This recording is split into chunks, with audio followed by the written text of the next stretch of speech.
जय हिंद। पिछली वीडियो में हमने 2 भाग देख चुके हैं। पहले भाग में जिसमें भारत और उसके संघ राज्य क्षेत्र थे, जिसमें अनुच्छेद 1 से लेकर 4 तक आया, और भाग 2 देखा जिसमें हमारे नागरिकता थी, जो अनुच्छेद 5 से लेकर 11 तक थी। उसमें हमने देखा कि नागरिकता हमको कैसे मिलती है, हम कैसे करके ले सकते हैं, और हमारे मतलब किन किन को मिल सकती है और किन लोगों को नहीं मिलेगी। अब भाग 3 है हमारा, जो मूल अधिकारों से संबंधित है, जो अनुच्छेद 12 से लेकर के 35 तक चलता है। तो पहले देख लेते हैं मूल अधिकार क्या है। मूल अधिकार को नैसर्गिक अधिकार कहते हैं। मतलब जैसे ही कोई भी बालक हिंदुस्तान में जन्म लेता है, तो जन्म के तुरंत बाद ही उसके मौलिक अधिकार शुरू हो जाते हैं। इसी वजह से जो मौलिक अधिकार हैं, इन्हीं को मैग्ना कार्टा भी कहा जाता है। ठीक, और जो मूल अधिकार हैं वो हमारे कहाँ से लिए गए हैं, वो यूएसए के संविधान से लिए गए हैं। मतलब मूल अधिकार में हमें क्या देखना है, मूल अधिकार भाग 3 में आते हैं। इनको मैग्ना कार्टा कहा जाता है और यूएसए से लिए जाते हैं, जो अनुच्छेद 12 से 35 तक हैं। और मूल अधिकारों की संख्या हमारी 7 थी, लेकिन अब 6 रह गई है। देखते हैं वो कौन कौन से थे। अभी एक सेकेंड,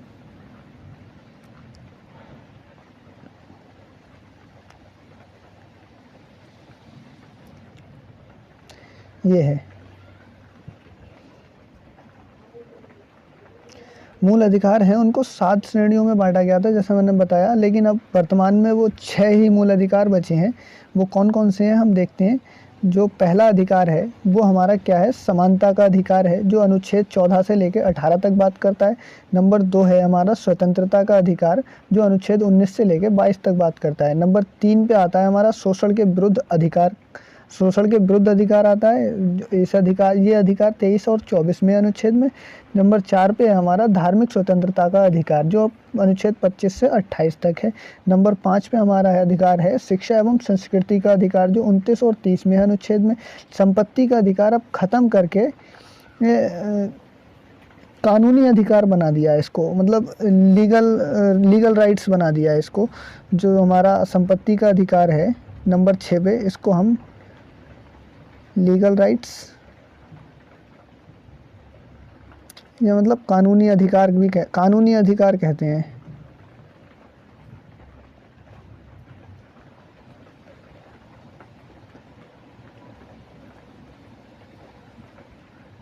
और नंबर 7 पे हमारा संवैधानिक उपचारों का अधिकार। मतलब क्या हुआ, हमारे जो अधिकारों की संख्या थी पहले वो 7 थी, लेकिन एक ख़त्म हो गया 6 नंबर का, जो संपत्ति का अधिकार था अनुच्छेद 31 में, उसको कानूनी अधिकार बना दिया। अब हमारे अधिकारों की संख्या कितनी है, 7 है। तो अब एक एक करके देखते हैं हमारे जो अधिकार हैं उनमें क्या क्या बात की गई है, हमारे कौन कौन से अधिकार हैं। तो सबसे पहले हमारा आता है समानता का अधिकार, लेकिन उससे पहले 2 अनुच्छेद हमें पढ़ने हैं, क्योंकि जो अधिकार हैं वो हमारे शुरू हो जाते हैं अनुच्छेद 12 से, जबकि अनुच्छेद 14 से स्टार्ट होता है समानता का अधिकार। ठीक, तो अनुच्छेद 12 क्या कहता है। अनुच्छेद 12 में मूल अधिकारों की परिभाषा की है। मतलब इसमें ही राज्यों की, एक तरह से दूसरी जगह लिखा होता है राज्य की परिभाषा, राज्यों की परिभाषा। इसका मतलब ये है, जो राज्य हमें, अगर कोई राज्य हमारे देश में मिलता है आके, तो वहाँ के लोगों को जो अधिकार दिए जाते हैं ये उसी से संबंधित वही बात करता है। इसलिए अनुच्छेद 12 में मूल अधिकारों की परिभाषा या फिर राज्यों की परिभाषा से संबंधित है। अनुच्छेद 13 हमारा क्या कहता है। अनुच्छेद 13 में यदि हमारे मूल अधिकारों से किसी दूसरे के मूल अधिकार अगर प्रभावित होते हों, तो हमारे मूल अधिकारों पर रोक लगाई जा सकती है। जैसे मूल अधिकार है हमारा वाक अभिव्यक्ति का, मतलब हम कुछ भी बोल सकते हैं, किसी से कोई भी सवाल कर सकते हैं, लेकिन कभी कभी इसका दुरुपयोग ना हो, इस वजह से इस पर रोक लगाई जा सकती है। जैसे अगर किसी व्यक्ति का सोना एक सोना है, कोई व्यक्ति अगर सो रहा है, तो इसका फंडामेंटल राइट्स है, मतलब उसका मूल अधिकार है सोना अगर, तो और फिर उसके अगर सर पे जाके आप, कोई अगर फुटपाथ पे सो रहा है, उसके सर पे जाके नाचो या फिर शोर मचाओ, तो ये एक तरह का, आप कहेंगे नहीं आर्टिकल 19 के अंतर्गत मैं कुछ भी बोल सकता हूँ, मुझे बोलने की आज़ादी है, लेकिन ऐसा नहीं है, क्योंकि सामने वाले के मूल अधिकार को अगर प्रभावित कर रहा है तो आपको उस अधिकार पर रोक लगाई जा सकती है। ठीक, अनुच्छेद 14 से लेकर 18 तक बात करता है। पहला अधिकार जो आता है वो समानता का अधिकार है।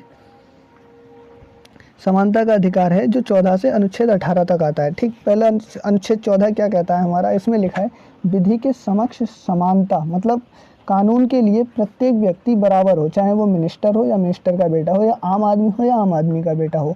इसलिए जो हमारा अनुच्छेद 14 कहता है, मतलब कानून के लिए सब लोग बराबर हैं। यह व्यवस्था ब्रिटेन से ली गई है, मतलब समानता का अधिकार है वो कहाँ से लिया गया था? ब्रिटेन से लिया गया था।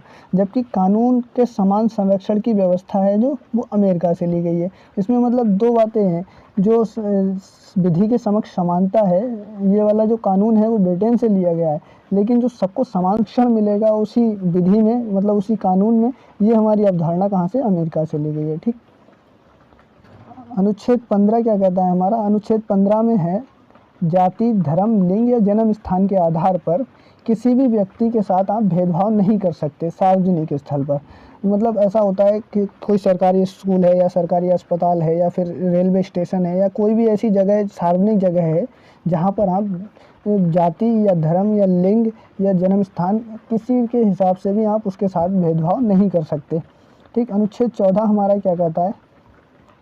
अनुच्छेद 16 हमारा कहता है, लोक निर्वाचन, मतलब जो सरकारी नौकरियां हैं उनमें सबको ही समानता मिलेगी, लेकिन इसमें पिछड़े वर्ग के लिए या फिर SC ST वाले हैं उनके लिए कुछ समय के लिए आरक्षण की भी चर्चा है, जो कि अलग टॉपिक है, वो काफ़ी गहराई में जाना पड़ता है उसके लिए। अनुच्छेद 17 हमारा अस्पृश्यता का अंत हो गया। अस्पृश्यता मतलब छुआछूत जो थी पहले, कि आप नीची जाति के हैं, हम ऊंची जाति के हैं, कुछ लोग पहले जो हुआ करता था, उसका अनुच्छेद 17 में अंत कर दिया गया। अनुच्छेद 18 में बात करता है उपाधियों का अंत। उपाधियों का अंत मतलब कोई भी व्यक्ति अब अपने नाम के आगे कोई उपाधि नहीं लगा सकता। जैसे पहले के लोग अपने नाम के आगे या पीछे उपाधियों का नाम लगाए घूमते थे, ऐसा कुछ भी नहीं होगा। लेकिन हाँ, कुछ जगह है जहाँ पर उपाधि, जैसे शिक्षा के मामले में कोई अगर डॉक्टरेट करा हुआ है तो वो प्रोफेसर लगा सकता है। सुरक्षा के मामले में कोई कर्नल है या फिर ये जो हमारे और भी बड़े बड़े रैंक के अधिकारी होते हैं सुरक्षा संबंधी, वो लोग अपने नाम के आगे वो उपाधि लगा सकते हैं। जैसे और फिर जो भारत रत्न या फिर पद्म विभूषण इत्यादि जो रखते हैं वो लोग लगा सकते हैं। लेकिन विदेशी उपाधि रखने से पहले, अगर कोई विदेश से आपको उपाधि मिली है तो उसे रखने से पहले आपको राष्ट्रपति से अनुमति लेनी होगी, वरना आप कानून तोड़ रहे हैं। ठीक। तो हमने अनुच्छेद 18, इसमें क्या क्या देखा हमने? सबसे पहला अनुच्छेद 14 में क्या था? विधि के समक्ष समानता थी। अनुच्छेद 14 क्या कहता है हमारा? विधि के समक्ष समानता। और अनुच्छेद 15 कहता है हमारा, कोई भी जाति या धर्म, लिंग या जन्म स्थान के आधार पर हम किसी में भेदभाव नहीं कर सकते। अनुच्छेद 16 कहता है, सभी सरकारी नौकरियों में सबको समान अवसर मिलेगा, जबकि आरक्षण की बात भी है इसमें। अनुच्छेद 17 मतलब अस्पृश्यता का अंत कर दिया। अनुच्छेद 18 में उपाधियों का अंत कर दिया। ठीक। ये था हमारा समानता का अधिकार। फिर आता है अनुच्छेद 19 से लेकर 22 तक स्वतंत्रता का अधिकार, नंबर 2 वाला। स्वतंत्रता का अधिकार क्या क्या है उसमें? अनुच्छेद 19 से 22 तक बात करते हैं। तो अनुच्छेद 19 है, उसमें क्या है? अभिव्यक्ति की स्वतंत्रता, मतलब बोलने की स्वतंत्रता। एक तरह से ये कह सकते हैं कि भौंकने की स्वतंत्रता, जो आजकल की मीडिया कर रही है, हर समय भौंकती रहती है उल्टा सीधा, वो आर्टिकल 19 ही है जिसकी वजह से वो भौंकती रहती है। मतलब आर्टिकल 19 से आप क्या क्या, आपके पास क्या क्या आज़ादी है ये देखते हैं। अभिव्यक्ति की स्वतंत्रता मतलब आप सवाल कर सकते हैं, जवाब दे सकते हैं, और फिर बोलने की स्वतंत्रता भी इसी में आती है। झंडा फहराने की, जैसे कई बार आप लोगों ने देखा होगा किसी नेता के विरोध में काले झंडे दिखाए जाते हैं, ये एक तरह की अभिव्यक्ति ही है, उसे मतलब दर्शाता है, वो विरोध को दर्शाता है, इसलिए आपका ये फंडामेंटल राइट्स है। किसी का पुतला जलाना, जब कई बार देखा होगा आपने, किसी नेता का पुतला जला दिया या किसी का पुतला जला दिया, ये सब आपकी स्वतंत्रता का अधिकार में आता है। RTI डालना, RTI राइट टू इन्फॉर्मेशन, ये काफ़ी चर्चा में रहता है। और फिर प्रेस की स्वतंत्रता, जो ये होते हैं प्रेस वाले, उनकी स्वतंत्रता है। नंबर 2 पे है अनुच्छेद 19 का 2 है, बिना हथियार के सभा करने की स्वतंत्रता। मतलब आप लोग सभा कर सकते हैं, 4 लोग इकट्ठे होकर कोई मतलब किसी भी टॉपिक पे आप मीटिंग कर सकते हैं, इसलिए इसके लिए आपको स्वतंत्रता है। संगठन बनाने की स्वतंत्रता, जैसे हमारे छोटे हमने स्कूलों में देखा था, ABVP हुआ करता था, और भी बहुत सारे संगठन होते हैं। मतलब कोई भी काम करने के लिए एक संगठन बनाया जाता है, उसकी स्वतंत्रता आपको अनुच्छेद 19 देता है स्वतंत्रता के अधिकार के अंतर्गत। और 19 में क्या है, चौथा पॉइंट, बिना रोक टोक के चारों ओर घूमने की स्वतंत्रता। मतलब आप कहीं भी जा सकते हैं, पूरे केवल भारत के अंदर किसी भी राज्य में किसी भी स्थान पर जा सकते हैं बिना रोक टोक के। आप पूरे हिंदुस्तान में घूम सकते हैं, ये भी अनुच्छेद 19 के अंदर ही आता है। नंबर 5 पे बात करता है भारत में किसी भी क्षेत्र में बसने की स्वतंत्रता। मतलब आप किसी भी राज्य के हैं और किसी भी राज्य में जा कर के बस सकते हैं। लेकिन ऐसा था अब तक 2019 से पहले, जब तक अनुच्छेद 370 नहीं हटा था कश्मीर से।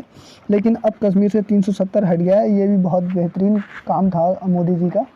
अब वहाँ पर भी आप जगह लेके वहाँ पर भी बस सकते हैं, अब ऐसा हो गया है। अनुच्छेद 6 में क्या कहता है, संपत्ति का अधिकार। अब यह मूल अधिकार नहीं रहा, अनुच्छेद संपत्ति का अधिकार था बल्कि कानूनी अधिकार हो गया है। ठीक, जो संपत्ति का अधिकार था उसको 44वें संविधान संशोधन के द्वारा 1978 में मौलिक अधिकार से हटा करके तो अब उसे अनुच्छेद कितने में, 300 का के तहत कानूनी अधिकार में रखा गया है। ठीक, और फिर इसमें 7 में बात करता है व्यवसाय करने की स्वतंत्रता। मतलब आप कोई भी अपना व्यवसाय कर सकते हैं, उससे किसी को कोई फ़र्क नहीं पड़ेगा, आपको पूरी स्वतंत्रता है। फिर आगे ये अनुच्छेद 20 में क्या बात करता है, अनुच्छेद 20 में ये बात करता है, इसमें 3 प्रकार की स्वतंत्रता दी है। मतलब अनुच्छेद 20 क्या कहता है, अगर कोई व्यक्ति एक गलती करता है तो उसको लिए एक ही सज़ा मिलेगी और उस गलती के लिए एक ही बार सज़ा मिलेगी, दोबारा सज़ा नहीं मिल सकती। ठीक, ऐसा है। अगर कोई व्यक्ति कोई गलती करता है तो अगर उसको 4 साल बाद भी सज़ा मिलेगी तो उस गलती को उसी समय, मतलब जिस समय उसने गलती की थी उस समय के मुताबिक ही सज़ा मिलेगी और एक बार सज़ा नहीं मिलेगी। ऐसा नहीं हो सकता कि 4 साल बाद सज़ा दी, फिर 2 साल के बाद दोबारा केस उखड़ा, फिर उसको दोबारा से सज़ा, ऐसा नहीं हो सकता। फिर अनुच्छेद 20 में ही दूसरी बात क्या कहता है, सज़ा उस समय के कानून के अधिकार पर दी जाएगी, ना कि पहले या बाद के कानून के आधार पर। मतलब जिस समय, अगर आज की डेट में कोई व्यक्ति कोई जुर्म करता है तो उसको जो सज़ा है वो आज की ही डेट के हिसाब से मिलेगी, चाहे उसे सज़ा वो 4 साल बाद हो या 5 साल बाद हो या 2 दिन के बाद हो जाए, उससे फ़र्क नहीं पड़ता। लेकिन उसको सज़ा उसी दिन के हिसाब से मिलेगी जिस दिन उसने वो क्राइम किया था। नंबर 3 पे बात करता है सज़ा के बाद कैदी को संरक्षण भी दिया जाता है। ठीक, नोट लिखा हुआ है कि अनुच्छेद 20 के अनुसार जब तक किसी व्यक्ति को न्यायालय दोषी करार नहीं दे देता तब तक उसे अपराधी नहीं माना जा सकता। मतलब जब तक कि आप कोर्ट में सिद्ध नहीं हो जाता कि आप दोषी हैं, तब तक आप कहीं पर भी अपराधी नहीं कहलाएंगे। ठीक, ये अनुच्छेद 20 के अंतर्गत आता है। अनुच्छेद 21 क्या कहता है, इसमें प्राण एवं दैहिक स्वतंत्रता की बात की गई है अनुच्छेद 21 में। इसी के कारण अधिक धुआं देने वाले वाहन बिना हेलमेट वाले व्यक्ति को पुलिस चालान काटती है, क्योंकि लोगों की जीवन की रक्षा की बात है अनुच्छेद 21 में। और जो ज़्यादा धुआं करते हैं वो वायु प्रदूषण फैलाते हैं।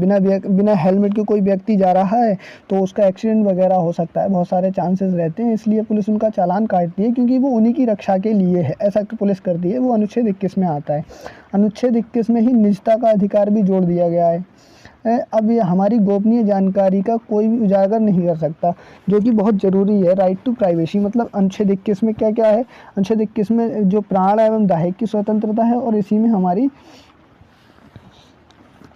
गोपनीयता मतलब निजता का अधिकार भी इसी में आता है। अनुच्छेद 20 और 21 को आपातकाल के दौरान भी नहीं रोक सकते, क्योंकि इसमें जीवन से जुड़ी हुई दोनों बातें हैं। एक तो आपकी गोपनीयता है, मतलब, और नंबर 2 आपके जीवन प्राण एवं दैहिक स्वतंत्रता है। इसलिए इसको आपातकाल में भी नहीं, इसीलिए ये सबसे शक्तिशाली मूल अधिकार अनुच्छेद 21 में आता है। कौन सा, प्राण एवं दैहिक स्वतंत्रता का और गोपनीयता का, मतलब निजता का अधिकार।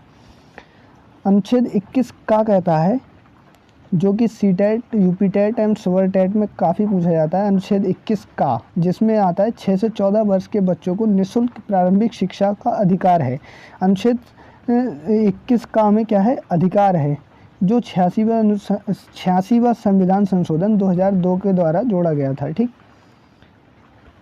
अनुच्छेद 22, इसमें भी 3 प्रकार की स्वतंत्रता दी गई हैं, जो गिरफ्तारी से संरक्षण दिलाती हैं हमें। मतलब क्या क्या है इसमें, व्यक्ति को गिरफ्तार करने से पहले वारंट मतलब जब पुलिस वाला कोई व्यक्ति क्राइम करता है या नहीं करता है, अगर उसके खिलाफ थाने में एफआईआर हुई है तो फिर पुलिस पूछताछ के लिए आती है, लेकिन पूछताछ करके चली जाएगी। लेकिन आप अगर वो आपको गिरफ्तार करने आती है तो वो आपको कारण बताना पड़ेगा पुलिस को, क्योंकि उस व्यक्ति का अधिकार है कि वो जाने कि वो उसे किस वजह किस बिना पे पुलिस उसको गिरफ्तार करके ले जा रही है, इसलिए वारंट का होना ज़रूरी होता है। लेकिन कुछ मामले ऐसे होते हैं जहाँ पे बिना वारंट के भी पुलिस उठा सकती है।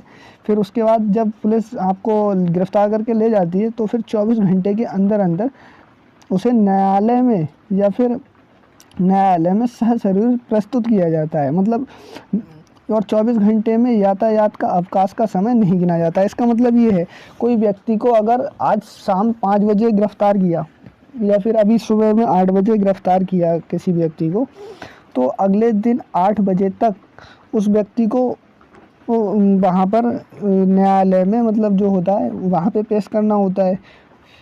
वहाँ पे पेश करने का मतलब ये है कि 24 घंटे के अंदर अंदर। लेकिन अगर किसी व्यक्ति को 5 बजे उसके घर से गिरफ्तार किया, 1 घंटे में उसे थाने ले जाया गया, तो 5 बजे गिरफ्तार ज़रूर किया, लेकिन उसका जो रिपोर्टिंग टाइम है थाने में पहुँचने का वो 6 बजे लिखा जाएगा। 1 घंटा ये चला गया। ऐसे करके ही अगर क्या होता है, थाने से कोई व्यक्ति चला, तो पुलिस वालों ने किसी व्यक्ति को न्यायालय ले जाना है। अब न्यायालय से पुलिस स्टेशन की दूरी मान लिया 35 मिनट की है।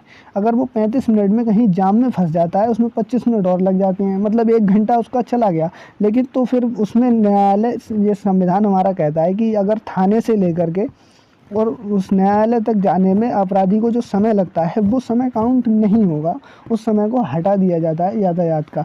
इसलिए 24 घंटे के अंदर अंदर किया जाता है। इसलिए कभी कभी 25 घंटे 30 घंटे वो पुलिस वाले उसमें कर लेते हैं अपना।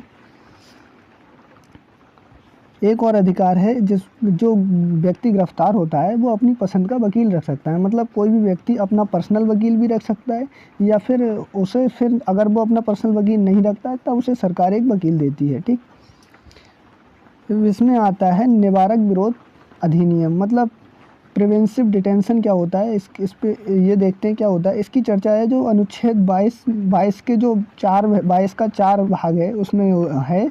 इसका उद्देश्य है किसी व्यक्ति को सज़ा देना नहीं बल्कि अपराध करने से रोकना है। मतलब 22 का नंबर 4 पॉइंट क्या कहता है, कोई भी व्यक्ति है ये है तो उसे मतलब प्रिवेंटिव डिटेंशन इसलिए दी जाती है कि सज़ा नहीं है, बल्कि मतलब कोई भी अगर अपराध है वो आगे से ना करे, इसलिए ऐसा किया जाता है। इस कानून के तहत पुलिस शक के आधार पर भी किसी भी व्यक्ति को बिना कारण बताए अधिकतम 3 महीने के लिए गिरफ्तार या नज़रबंद कर सकती है। मतलब प्रिवेंशन डिटेंशन। इसमें क्या हुआ था, वो जो अभी जम्मू कश्मीर का जो मामला था 370 जब हटाई थी, तो वहाँ के जितने भी अधिकारी थे उन सबको इसी में रखा गया था, और उनको बिना किसी बात के केवल शक की बिना पे उनको, मतलब ये लोग क्या था, अगर जब 370 हट रही थी भड़काऊ भाषण देते और वहाँ पे दंगे होने की संभावना थी, इसलिए उन्होंने केवल इस शक की बिना पे उन लोगों को गिरफ्तार कर लिया था और नज़रबंद कर दिया था। ये अनुच्छेद 22 का के अंतर्गत पुलिस को अधिकार था।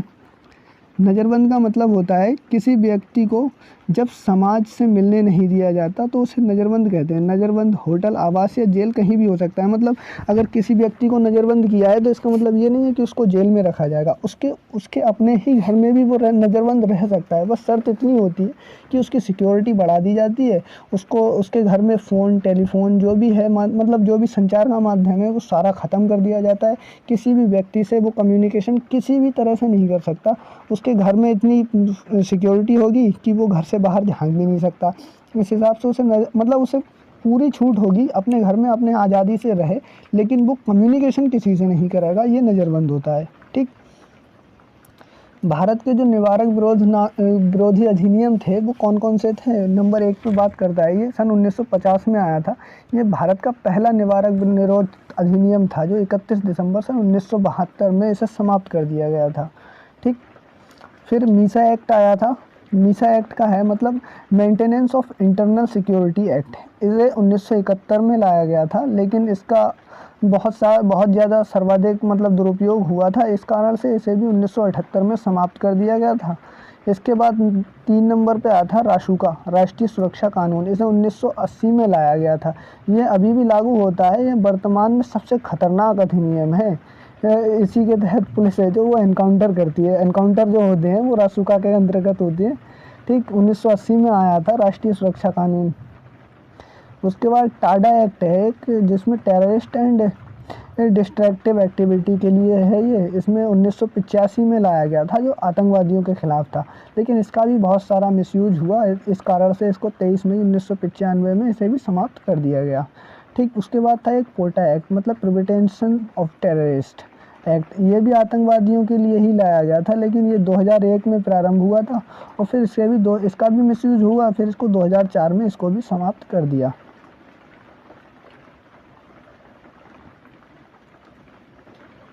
ठीक, अब जो अधिकार जो बचे हुए हैं वो अगली वीडियो में देखेंगे। धन्यवाद।